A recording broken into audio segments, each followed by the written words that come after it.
गठबंधन को लेकर सियासी पारा चढ़ने लगा है। सियासी मोहल्लों से खबरें हैं कि ममता बनर्जी इंडिया गठबंधन की कमान संभालने का दावा करने लगी हैं। हालांकि पिछले दिनों ममता कह भी चुकी हैं, अगर उनको गठबंधन की जिम्मेदारी मिलती है तो वो गठबंधन को लीड कर सकती हैं। बीते लोकसभा चुनाव में एनडीए को देश भर में चुनौती देने के लिए विपक्षी दलों को एकजुट होना था और तब सभी विपक्षी दलों ने मिलकर एक अलायंस बनाया, नाम रखा इंडिया गठबंधन की कुर्सी पर ममता बनर्जी की नजरें हैं। ये 3 सियासी वजह ऐसी हैं कि ममता की दावेदारी मजबूत दिखने लगी है। गौर से समझिएगा, इंडिया गठबंधन में इस वक्त कांग्रेस, तृणमूल कांग्रेस, समाजवादी पार्टी, एनसीपी शरद पवार, शिवसेना उद्धव गुट, आरजेडी, डीएमके जैसी मजबूत पार्टियां हैं। लेकिन जैसे ही ममता ने दावेदारी की तो शरद पवार, लालू यादव, राम गोपाल, उद्धव ठाकरे उनके समर्थन में आ गए। मंगलवार को लालू ने तो ममता के समर्थन पर बयान भी दे दिया। हालांकि उद्धव के नेता संजय राउत ने कहा उनके नेता राहुल गांधी ही हैं। उधर आंध्र प्रदेश की पार्टी वाईएसआर ने भी ममता को समर्थन देने की बात कही है।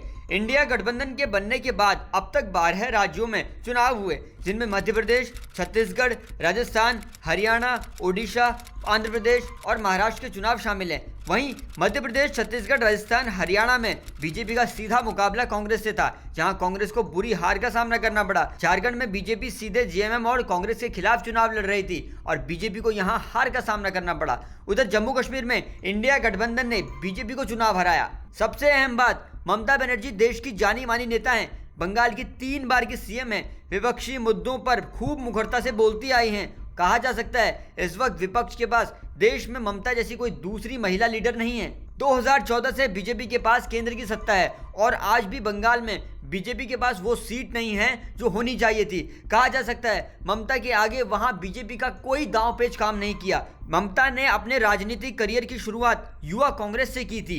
26 साल पहले यानी साल 1998 में कांग्रेस से मतभेद के बाद ममता ने तृणमूल कांग्रेस की स्थापना की। जुलाई 2023 में इंडिया गठबंधन में 26 विपक्षी दल जुड़े, जिसमें Congress, Samajwadi Party, NCP Sharad Pawar, Shivsena Uddhav, DMK, Trinamool, RJD, CPM और जेएमएम जैसी पार्टियां शामिल हुई। हैरानी की बात देखिए, गठबंधन बना और इसके साथ ही मौजूदा एनडीए सरकार को काउंटर करने के लिए रैलियां भी हुई। हालांकि थोड़ी बहुत उठापटक तो जायज थी, लेकिन 17 महीनों के बाद भी गठबंधन का चेयरमैन का पद खाली है। इससे पहले नीतीश कुमार को यह पद ऑफर किया गया था, लेकिन नीतीश लोकसभा चुनाव से पहले ही पलट गए और मोदी के साथ चल दिए।